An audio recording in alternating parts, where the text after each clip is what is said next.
All right, everybody. Welcome. First of all, what I want to do is just kind of introduce the new format, the new podcast, or the new YouTube channel, actually. This is Hear Me Out. And the goal of Hear Me Out is to bring up topics, talk through different things that are going on in the world that we want to talk about, that we think need to be shared with everyone. I'm Eric Hammond, and I will give the intro to Brandon. Yes, hi, Brandon Freidman, grew up in Atlanta, Sandy Springs, pretty much born and raised here, occasionally darted off, but came back, have two kids, 15 and 12, and that is about it. And I'm in the creative industry. I am Donnovant, born in Memphis, Tennessee. Grew up here in Atlanta. Been in education for 18 years, served as a teacher and assistant principal. Now I'm currently doing ed tech sales. Lover of sports. I have a beautiful wife and two kids, 2 and 15. My name's Travis Weigland, born in New Hampshire, been in Atlanta for over 20 years. I've got two kids, 11 and 14. I'm in the restaurant business. My name is Brandon Striggles. I'm originally from Miami, Florida, but I've been in Atlanta, Georgia for the past 35 years or so. I'm married with 3 kids, and I'm very excited to be here. Very excited. Cool. All right, so first thing we want to talk about is that big elephant in the room, right? It's race relations, what's going on in America. So does someone want to start the conversation off around a couple of the cases that have led up to or kind of becoming that straw that broke the camel's back, and we see what's going on now? So who wants to talk about? We've got a couple of things we can talk through. Sure. Well, the first case that occurred down in Brunswick, Georgia, I believe, Ahmaud Arbery. It was a case of a young black male that was going through a jog through a residential neighborhood. And while doing so, there were 2 white males, I believe one older gentleman and his son, who wanted to question him regarding where he was running to. And long story short, that ended up into his murder, being shot and killed in the street. And that actually occurred back in January, but really didn't get brought to light until sometime in mid-March when a video was released. And I kind of feel like that really is what kind of set this whole thing going forward, was kind of like the spark to this racial situation that we're at right now. Right. I think for me personally, the act of them kind of hunting that gentleman down in the street was a major eye-opening situation. I don't know in what world that we're living in that it's okay for, even if Ahmaud Arbery was breaking in the houses like they claimed, it baffles me how 2 guys got in a pickup truck and hunted this guy down in the middle of daylight and murdered him. It's heartbreaking to see that. I mean, regardless of what kind of person or character Ahmaud Arbery was, nobody deserves to be hunted down and murdered, for simple breaking and entering, if that's what they really thought that he was doing. Though there was, the homeowner said there was no breaking and entering, nothing was taken. There hadn't been any break-ins like I believe their names was Greg McMichael and Travis McMichael, I believe. But so that was false. It's a false narrative, and I think for me the whole running while black thing. I mean, it's growing up in America is difficult for black men, for black people in general. And no matter what you do, we can't check out from being black. We don't ever get a rest from it.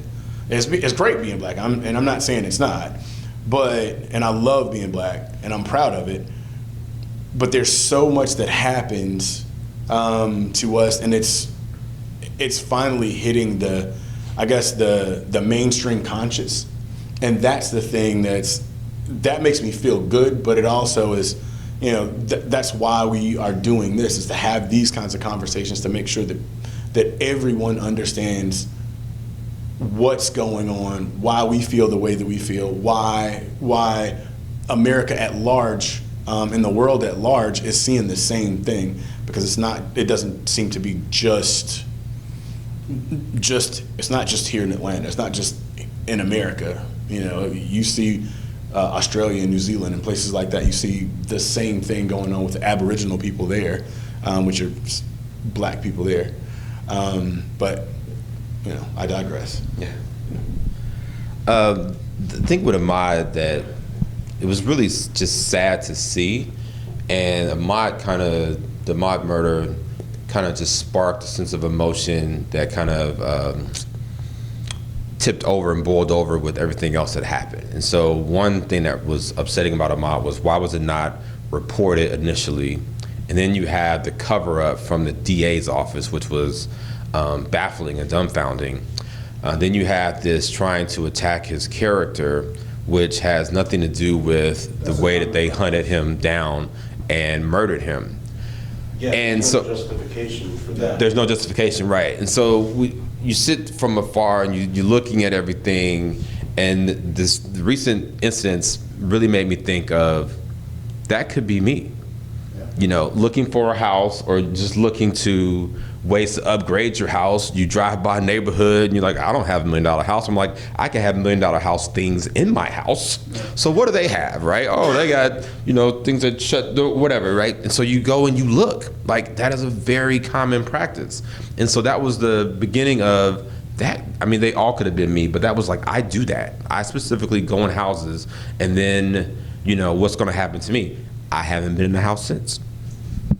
I would say that, I just want to speak up real quick. I want to disclose that I am in a interracial marriage, and my wife, we've owned several homes, unfortunately, but she has this practice, and this is my brother-in-law. She loves to go into these homes and look, and I will never do it. I never have, because I'm like, if I get caught in that house, the reaction of who finds me is going to be very different than if you get caught in that house. You want to tell that story? No, I'll tell the story later, but yeah, so that's something I wanted to add to that. So the whole situation is obviously beyond words. I think Donnovant hit it, which was it's all an outrage, but knowing that it happened in January and then we didn't hear about it until March, I mean, that part is crazy. And the fact that it was covered up, and that two guys can literally basically play like, cop, basically can be justice and have no consequences. Jury and execution. Right, and have no consequences. The saving grace was that the guy leaked the video, and it ended up he's part of it. He's involved, and I guess it was guilt, or I don't know what his intentions were. But that's crazy, and I'm sure that happens every day. All across the world, and I mean, now obviously the camera is, I saw something the other day that was interesting. It was like a meme, and it basically said the camera is like the protector of the people now. Like, that is preserving justice. And I was like, you know what? It's going to start holding people accountable. And everybody has them. Yeah, absolutely. So now anyone that does anything that's unjust, there's a good chance you're going to be captured. Yeah. So. Well, at least they'll know about it. So let's because there's the thing about it is there's been camera evidence, for forever. Rodney King. Rodney King, yeah, that was almost 30 years ago. Yeah. It was almost 30 years ago. And then you look at somebody like the case of Philando Castillo. He was in the car. That guy got it. He didn't get charged this past week, by the way. He got off. Yeah. I mean, and that's the thing. So, one of the things I definitely want to point out is yes, the cameras are out there. Yes, there are They're ever present. A lot of the police officers have the body cams on them or whatever, but those body cams have been there for years, and these phones have been here for years. And the thing that's really seeming to make a change to that is people actually listening and being enraged by the system and being enraged by what's happening. And that's the part that's encouraging for me, I think. I think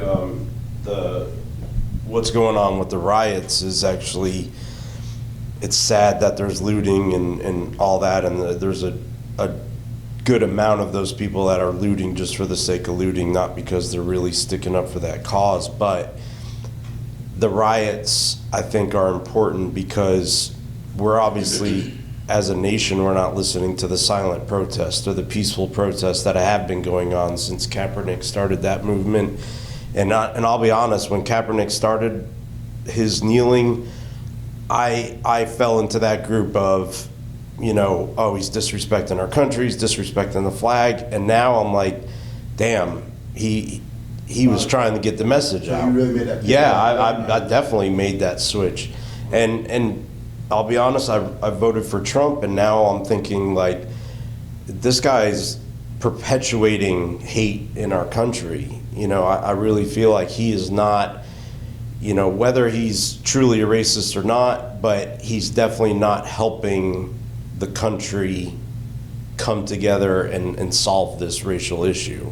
He's not, I don't know if he's too proud to go back on things that he said in the past or what, but we need, like the Ahmaud Arbery thing is, there was people above that were helping keeping that under wraps and helping cover that up, and that's the problem, is our big government is smothering a lot of these issues and just keeping the rich richer and keeping the economy going, and that's what they feel is the most important, instead of the social and people connection that That's well said. are important in this country, in the world for that matter. Talk about Amy Cooper. Amy Cooper was another incident that, when looking at it, you go, man, like that's me. And then you look at people. She's VP of something at was at What happened? Well, she was had her dog off leash, and an African American saw her and asked her to put her dog on a leash, and I guess they got into some confrontation or whatever, and then she approached them saying that she was going to call the cops, and then she went into basically trying to say there's she tried to be nice about it by saying there's an African American, because she didn't want to sound racist by saying black, right? She's like, there's an African American attacking me and my dog, which was a lie, and he's recording the whole situation. And of course, they come and investigate. And fast forward, I think she wanted what happened to George Floyd to happen to that gentleman there. And, he's a professional. His name is Christian Cooper. Christian Cooper. He's a professional. She's a professional. And so we get these professional jobs, and you're thinking like, all right, blah, blah, blah. And then you're like, man, that could have been my boss. Like, It's like eye-opening. And then you're like, that happens a lot. Like, just you're out here bird watching, like, of all peaceful things that you could be doing while black. Yeah. And non-blackest thing ever. and so it was like, it's another incident where you're like, that's somebody, it could be somebody that I know that's in a high position like that, that's doing that. And that was very, very disturbing. Yeah, and once again, thank God it was captured on camera. And to someone mentioned it earlier, that there is the momentum where people are not only seeing it and having that initial outrage and where it gets retweeted, but people were on a mission to find out who it was and make sure that she was held accountable. But it is crazy that there's literally, that's all it takes for somebody to do, is to, in essence, make up a crime and basically paint the picture. All right, there's a black guy, a black woman, a black person who's doing this, and that a cop will come there and instantly assume that the crime is being committed. And from the cops' point of view, they're thinking, like, no one's going to make this crap up. Like, at least I should have assumed what is being called in is legit. So it's crazy. It's absolutely crazy. I mean, I could see this, and I could see this happening like 40, 50 years ago. You know, where when everything was complete, right? But that's where you're like, all right, this isn't our. You would think this is in our past. Yeah. And the fact that this happens, and it happens everywhere, and in New York, where you think it's in Central Park. I mean, that's more multicultural places in the United States, right? Absolutely, and all it was that there was like tension, that he asked her to do something, she didn't like it, and had I been there and been the one that had basically said, hey, can you put your dog on a leash? I don't know what her reaction would have been. It probably would have been like, you know, oh, maybe, or sorry, or whatever. There's definitely not calling the cops, and not making up a story that I'm about to attack her or whatever. And that part alone is just insane. Well, what she didn't like was that it was a black man telling her what to do, that knew the law and was telling her what to do, and that's what set it off. And the thing is, you know, being a former assistant principal, is if there was a situation going down at the school and there was a fight in a room or something, you had to go to the room to break it up, you're being summoned somewhere and you're on high alert. Yeah. And so with those cops are hearing that there's this African American attacking someone, their dog, they're coming to that situation on high alert. Mm-hmm. And then you're looking like, man, I didn't do anything wrong. And then you're like, why are you attacking me? And they look at you as being violent, and then it just escalates from there. And that's what's the horrible part about it. Eric and I experienced that. Tell that story about Starbucks the other day. That's great. I was literally about to say that. This whole concept came to pass when Brandon, Donovan, and I actually had a conversation about a week ago at a Starbucks, or outside of Starbucks, because we were social distancing. We're all hanging out outside, you know, kind of just talking or whatever, and what ends up happening is there's another black guy that comes up, and he's having some, what we think are some kind of mental issues or whatever. We're not sure what's going on with him, but he kind of walks, he asks us some questions or whatever. He goes on about his business, and and we were, you know, like, okay, well, that's fine, you know, whatever. He goes on, and we wrap up our conversation. Donovan's gone one direction, and Brandon and I are going to our cars, and the guy comes back. And as he comes back, he says something else. He kind of says something in our direction. We just kind of paid attention to him. But what we noticed was that there was a white girl or Asian girl. White, probably late 20s. Yeah, late 20s, talking to the people over at Starbucks, going to talk to someone over at Starbucks. And the person at Starbucks went inside, and she ended up basically, he's yelling something to her, and we don't know exactly what it is. They're about 4 feet apart. Yeah. Right. Yeah. And he's yelling something to her, and she looked startled, and we both looked to go, oh, well, we might need to step in to make sure she's okay. But it went through both of our heads probably simultaneously. Yeah. We have to make sure that she knows that we're not part of whatever it is he's doing. And there's a police officer. There was a police officer just up the way. So we were worried if the police come down here and see us all engaged in whatever's going on, whether or not we are going to be arrested or we are going to get hurt, shot, whatever. Right. So that to me, and that's happened to me numerous times. Yeah. Where you worry about like I can't help this little white girl or this little kid because I don't want anyone to think that I'm trying to do something to them, even though I would never do anything to anybody. Yeah. But it's that kind of thing we have to think about those kinds of things all the time. Mm-hmm. And we shouldn't. No, nobody shouldn't.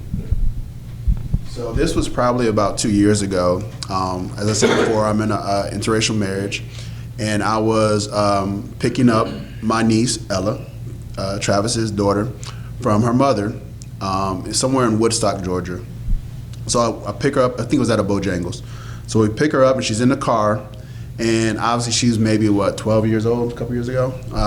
And I'm thinking the whole time in my head, this is legit. This is my niece. I love her. But I'm in this car driving a young preteen white girl through the streets of Woodstock and Cherokee. And I'm thinking the whole time, at every stoplight, I swear to you, people are looking in the car saying, "What's going on over there?" And I said, there is no way I'm going to make it all the way back to Alpharetta without at least being stopped or something. I got on the highway, did 80, not taking the streets. Thank God I made it. But just the fact that I had to think about that was just really messed up. Speeding doesn't help you not get pulled over. That's to get home. That's definitely something that's been very eye-opening to me. I mean, obviously I've been white my whole life. I've grown up. I was just talking to my sister, his wife, about how sheltered and naive I grew up. I always knew that there was racial issues in this country and stuff, but to the magnitude of what you guys are speaking about, I can't imagine every time you go out in public or nobody should have to think about what they are doing within legal boundaries, whether they're going to be safe or not. And it's, I've been downtown Atlanta all hours of the night, and I've never really felt unsafe. And it's really sad that you guys in middle America or, middle income Alpharetta, Woodstock, that you guys have to feel like what you're doing. You shouldn't have to be aware about driving my daughter from Cherokee to Fulton County. Scared shitless I was. Yeah, it's legit. But like I said earlier, I think it's a higher issue. We need. I don't know what the answer is, but it needs to come from higher above than the general public right now. I think it's too big of an issue that we need a leader that's gonna bring this country together and solve, it needs to be on a bigger platform than it already is. And that's why I think the riots are so good, because it's, I feel bad for all the businesses that are getting looted and everything, but obviously the peaceful protest didn't work. It needs to be exploded. This needs to go on until it's done and solved. Yep.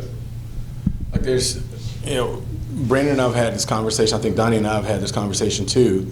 I've got a degree in political science. I look at history stuff a good bit, and one of the things that I know is from a systemic standpoint, there's only two ways to adjust the system.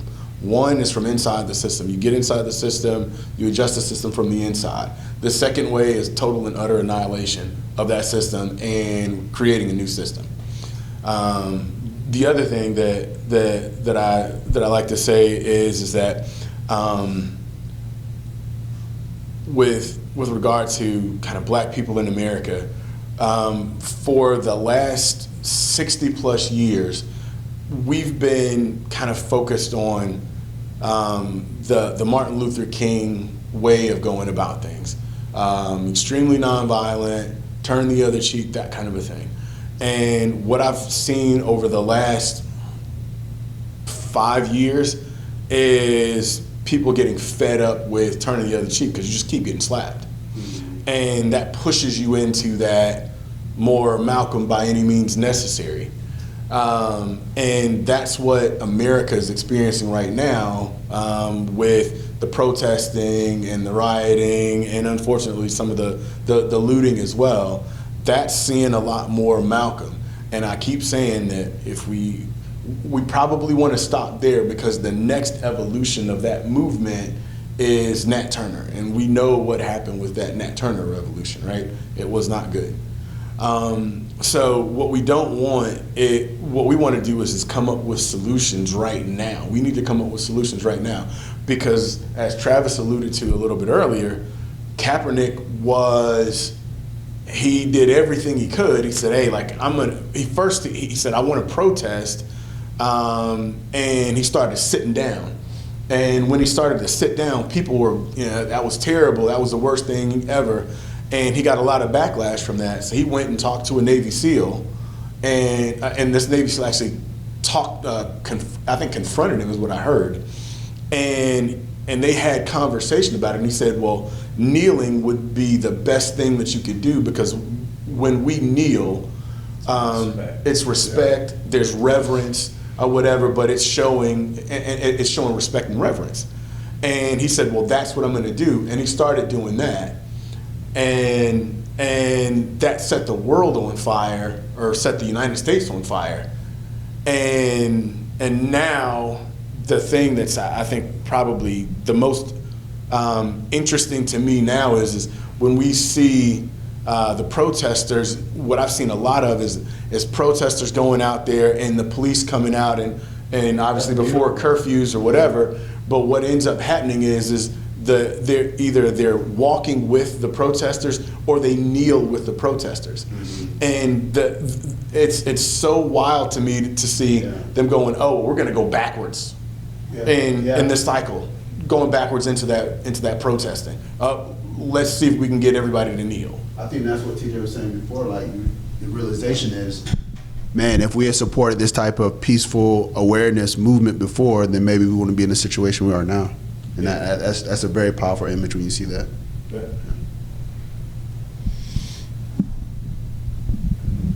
So to that point, I mean, Cap, he wasn't ahead of his time, but now everyone's like realizing in the NFL, I don't agree with how they handled everything, but Goodell basically came out yesterday and said, we screwed up. Yeah. You were on it. We should have respected it. We should not have done it. And to your point, at that point, it was probably more of a U.S. thing than a global thing. But you brought up something about the way to change the system, and I agree. There are two ways, and this is where our conversation started. So there were the riots and looting in Atlanta, I guess a week or so ago. I think it was Friday night, and I was watching the press conference with Mayor Keisha Bottoms and Killer Mike came on, and both of them gave absolutely amazing speeches. And this was probably right as the riots were starting. Like, it was like, I watched Killer Mike's speech like 15 times. It was amazing. It was. And it was so passionate, it was so spot on, it was from the heart. Obviously, it was unscripted, one of the best unscripted speeches I've ever seen. And what he was preaching was what I feel is that, and I get it, because I do see both sides, but I do feel like peaceful can win in the long run. And there's a fine, and this is where our conversations, our viewpoints differ a little bit. I understand the frustrations, and I understand that the way you were just saying, we've been doing this for a long time and it's not working. And Trevor Noah gave an amazing like 15-minute YouTube video, which I watched the other day, which was his explanation of looting, and he wasn't condoning it, but he was basically saying this is why it's happening, and I get it.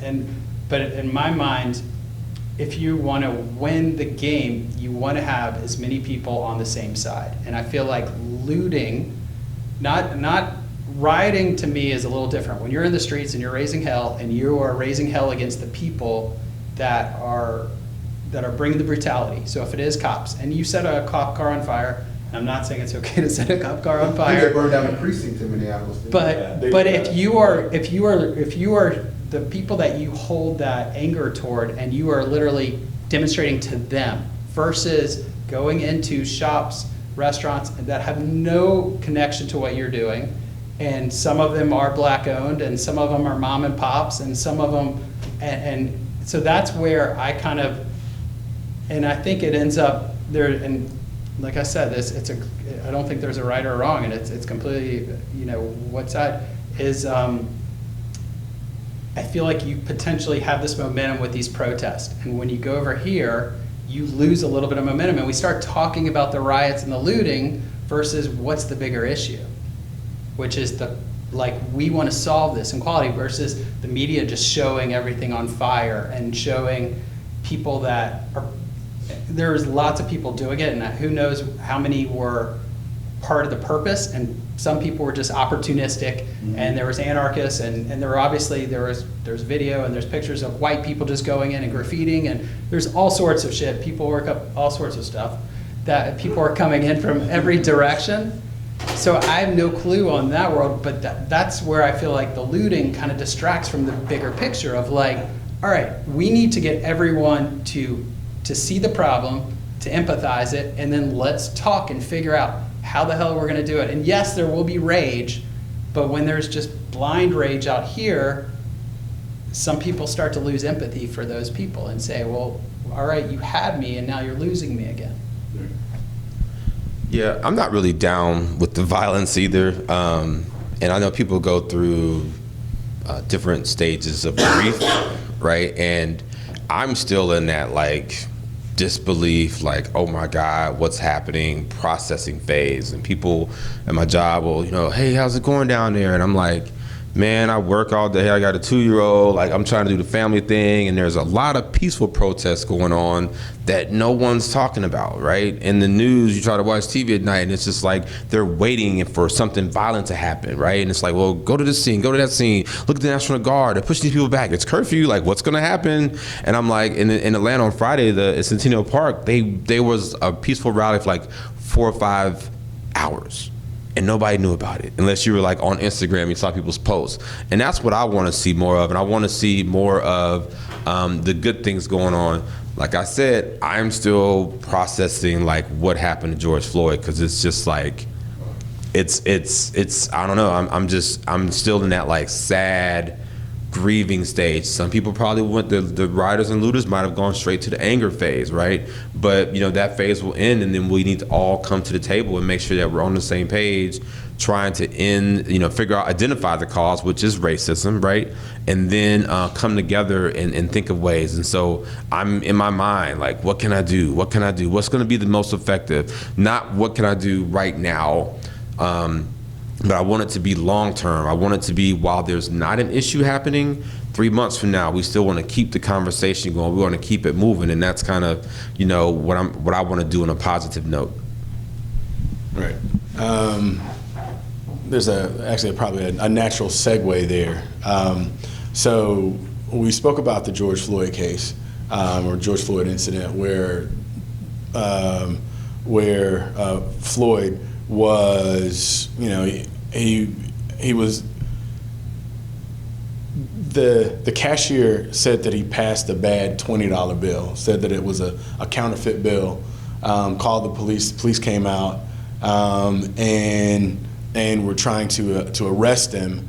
All the video that I've seen has shown him just kind of being led around without incident. And then there's I did see a video from the opposite angle where they started putting him in the excuse me, I'm gonna edit that out. Put him in the cop car and taking turns just beating on him. And then the next video you see is of him on the ground and with that absolutely horrible police officer on his neck. Chauvin. And for 8 minutes and 46 seconds, he was on his neck, and you see him plead for his mom. You see him take his last breath. Dead mother at that. Plead for his dead mother. And unfortunately, you saw that he wet himself. Like, I mean, it's just the absolute inhumanity of that is what I think drove everybody over the edge. And I mean, and I get emotional thinking about it, and that the image of that poor man and what he actually had to go through, and watching everybody else stand there and just allowed it. That's what hurts me, is watching, and not just in that case, but in multiple cases, is you have somebody that's videoing that. Like, I understand that they're police officers, there's 4 of them around this guy, but if anybody was on that scene the whole time, and there's a crowd of people sitting there watching that, like, how do you, as a human for another human, how do you not intervene, at least try to go up there and talk to the cop, something, you know. But that's the thing. Like they were all. I mean, there's a black gentleman there asking him, pleading, like, please, like, get off him, bro, get off him. He's not breathing. There's a white lady there who said, like, I'm from Manhattan, like, because he kept telling her, you don't live here, and he said, I do. She said, I do live here. I live in Manhattan, and or not Manhattan. I live in Minneapolis, and I'm from Minneapolis, and he still would not. They wouldn't let up. No one even looked at him. Nobody took the time to check his pulse, and even. I mean, and the thing that was, I think, probably the most maniacal about the whole thing for me was, what's his name, Chavis, the officer, Chauvin. Yeah, he didn't even look down at no point during that. He's staring at that camera. Didn't care. And when the EMTs got there, you could hear them say, "We need to check his pulse." Yes. He said no. Yeah. And then they finally like pulled on him a little bit, and then he finally got up. But that part was I think probably the most gut-wrenching part of it for me. Definitely, but as well as the fact that for how many days did those officers not get charged or anything? Yeah. I mean, it literally took a nation of on fire to charge those guys. Like, that's the problem, is that it's so far above. Like, those officers obviously felt like, we're protected here. We're good. You know, I know so-and-so or whatever, but I mean, it took burning and looting to get those guys charged. And it took more to get the other 3 charged that were sitting there, and they're just as guilty. Yeah. They might as well have had their knee or leg. Yeah, you bring leg up on his neck. a good point and good perspective, right? And there were people there that were watching and filming, and I've known TJ Travis for over 20 years, right? And you know, him being white was like, why aren't you helping? Me being black? No, because I'm like, yeah, it's the same story. I'm like, I'm not intervening because they're gonna kill me. Not that I should allow them to kill him. That's not acceptable either. But you're like, if they're doing that to him, what are they gonna do to me? And it's for them, and that's the law. And it's just like, no, I wouldn't even dare think of it. Probably reflecting on it and looking at it, I probably would have said, you know what, let me call a 911 and report him and maybe get a supervisor out here. But the thing is, like you said, it's 8 minutes and 46 seconds of like the most inhumane thing. And so the buildup of Ahmaud Arbery, Amy Cooper, and then George Floyd, and you're like, no matter what, like, you know, my brother was a cop for a hot minute. My grandfather was a cop, so I'm not like, you know, against cops. If you got to restrain them, which, you know, but let them up, let them go. Like, get them up. Don't sit there. And you sat there, and you could tell that he was, you know, I can't breathe, and it just got fainter and fainter, and then nothing. And that was like the most inhumane thing. And I thought that rage and that's what's bringing people together. Yeah. My feeling on the cop situation is that these, you know, if you have, I mean, I don't know what the history of any of these cops involved are, but I personally feel like they get bullied all their life, or they don't feel like they belong, and you know, maybe their parents beat on them or whatever. They have some racial issues already, and they look at what they're going to do as a career, and they say, well, I've always wanted the power over people.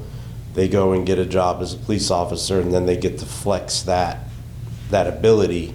And again, it's the higher ups are allowing, you know, there needs to be stricter psychological police reform. Yeah, there needs to be psychological evaluations. Obviously, what we're doing is not. We're putting these cops in there that are making those kinds of decisions that they shouldn't even be cops at all. They shouldn't be allowed to wear a badge.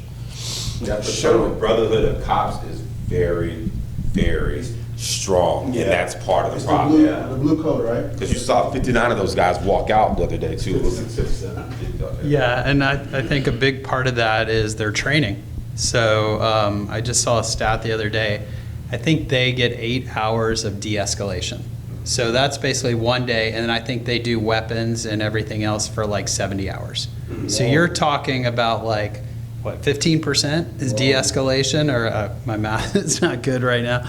But the fact of that, like, to me, like, half of it should be de-escalation. Like, if you literally can, if you can de-escalate, then you don't have to use violence. You don't have to even worry about your guns. And some countries have already been doing that for years, and it's shown successful. So to me, that's a huge part. It's just, it starts with training, and then definitely the accountability. Someone does something, like he had the 3 guys there that were watching. Every one of them could have stepped in, and I think there was a rookie cop, and they kind of just talked about it. He was kind of 4 days. right, which is crazy. He's been a cop for 4 days. And he was contemplating. Like there were some different views that showed him kind of like looking around, like, should I do something? Should I? And it should be just a no-brainer for the ones involved. Like, no, get One off. of the cops was his brother-in-law, the Asian cop, I forget his name, the guy that had his knee on him. Chauvin, yeah. So Chauvin's wife was one of the Asian cop that was involved. Tao is his brother-in-law. So there's already that kind of, I got you, protectiveness there and bond there. Didn't know that. Probably very interesting. Yeah. So let's get at a couple of solutions. Let's try to get to a couple of solutions. Everybody's kind of mentioned something about the cops de-escalating or whatever. But one of the things that I've been preaching for years is demilitarizing the police force. I don't know why they need tanks. I mean, I get kind of high-powered rifles when they were trying to deal with a force. You have to meet that kind of force with force. So when you had a lot of the drug dealers and things like that, a lot of that stuff going on with kind of cocaine cowboys in Miami, that kind of a thing. You saw the police start to ramp up their spending in those kinds of in that arena. Now the thing that I think and it kind of touches on to a point that TJ mentioned is that when the police come out, they come out and they've got guns, they've got asbatons, they've got nightsticks, they've got all of these weapons. They've got tasers they've got tasers, they've got the OC spray, they've got all of that stuff, and it makes them feel like warriors. And they have all their buddies. It's like if the 5 of us walk in and into a spot, we feel confident. We got some brotherhood here. Right. Yeah. Whereas one person that's been met with 5 cops is like, they're on the defensive. They're. So that demilitarization piece is something that I definitely want to see happen. I think Brain's got something. Yeah, I mean, I think that's an awesome point, and I think it's that mentality. It's us versus them, and it shouldn't be. Like, a lot of people on the streets are not saying they hate cops. They hate brutality. They hate inequality. They don't necessarily hate cops. And so when the cops come there to a peaceful protest, and they come and then the tanks are in there, you're basically assuming that something major is going to happen, and you're almost like subliminally, like, antagonizing them and saying, like, That's inciting a riot. Right, absolutely. Versus you came with riot gear. Right, and I know that's become like a popular chant. I don't know if anybody. I can't think of the chant right now, but the idea is they're dressed for a riot, whereas these other thousands of people are dressed for a peaceful protest, and they just want to be heard. And so when you come like you're at war, you're basically like saying, I don't want to hear what you have to say. It's us versus you. I like to see him come with a negotiator. I'd like to see. I mean, the Mayor Keisha Lance Bottoms and Killer Mike and T.I. They gave a good press conference. They gave a pretty decent press conference.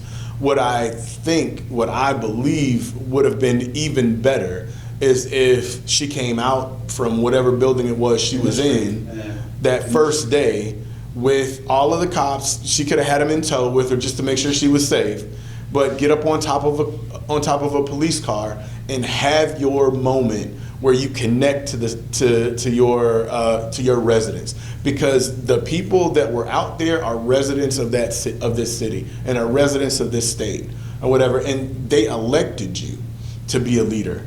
And she didn't do that. And for me, the speeches and everything kind of fell short because of the way it was presented. It felt scared and weak to me. And fast forward to 3 or 4 days later, she came out and walked with the protesters.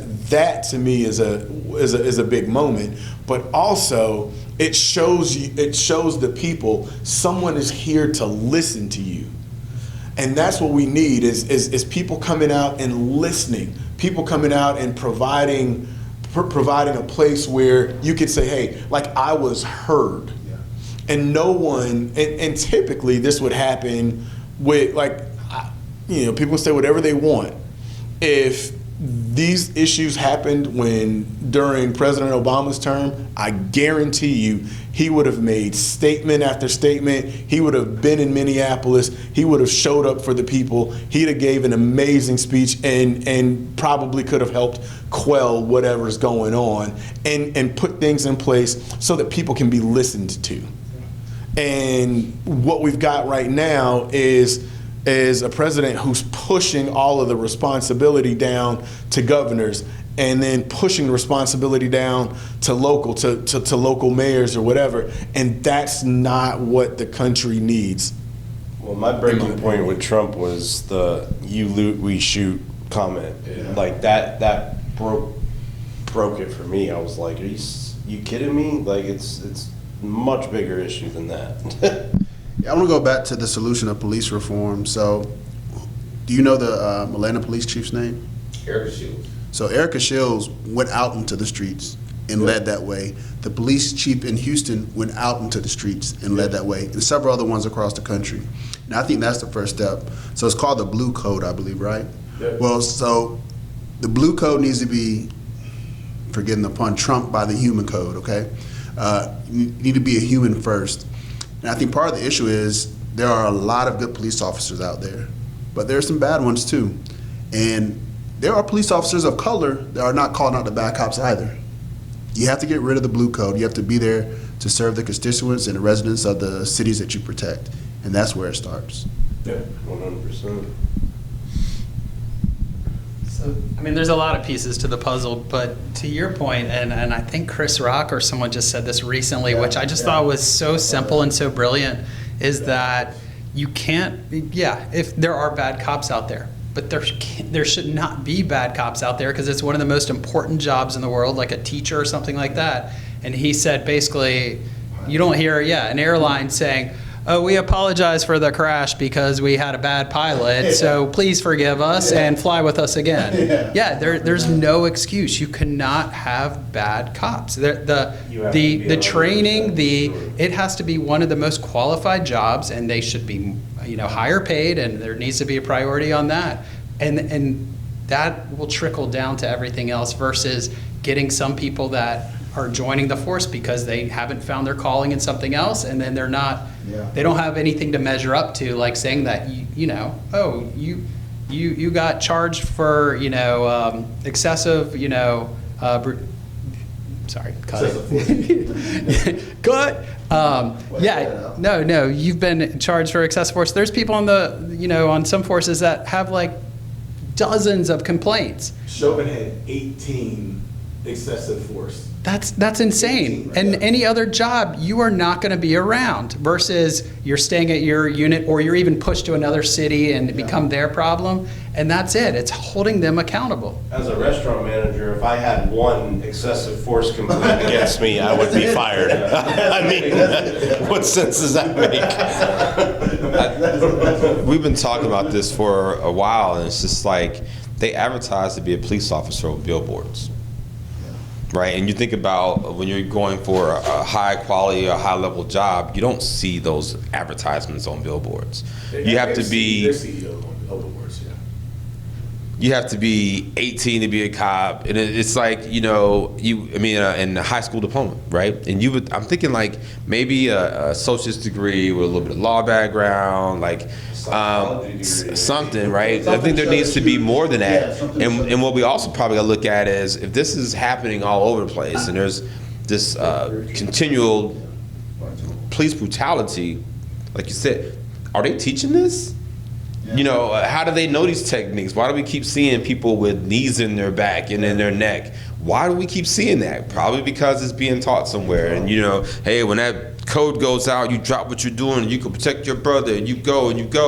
And then how many people are in jail for the murders that have been committed? Yeah. I don't know the numbers, but I don't think it's a lot of them. So then it's like, oh, you're protected. And it's like you say, well, how long did it take to get arrested? Well, they're trying not to arrest them because that's that brotherhood. So we have to change that whole process. Expect more and start paying more.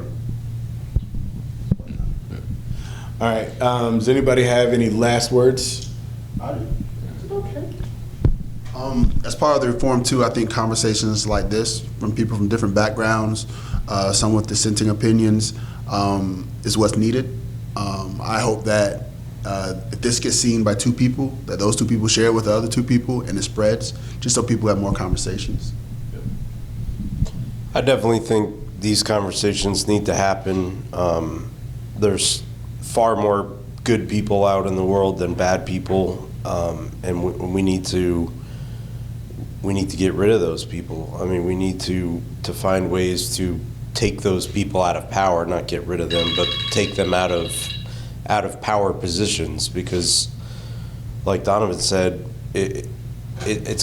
Brandon said, it's got to be 100%. If you're going to be a cop, a firefighter, an EMS, you have people's lives under your responsibility, and you have to show up 100% of the time.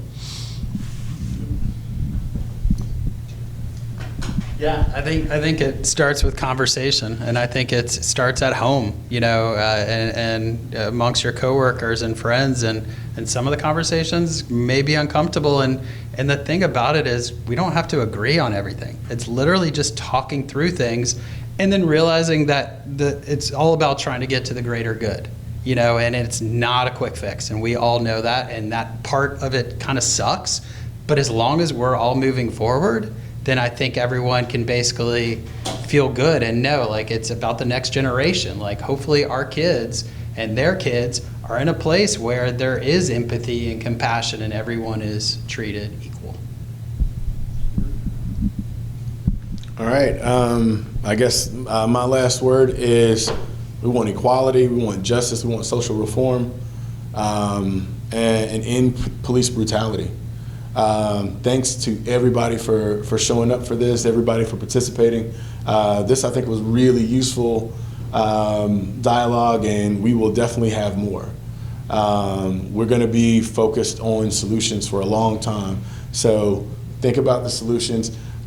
Make sure you reach out and talk to other people, share everything, and that's it. So thanks for Hear Me Out. Hear me out. Hear me out.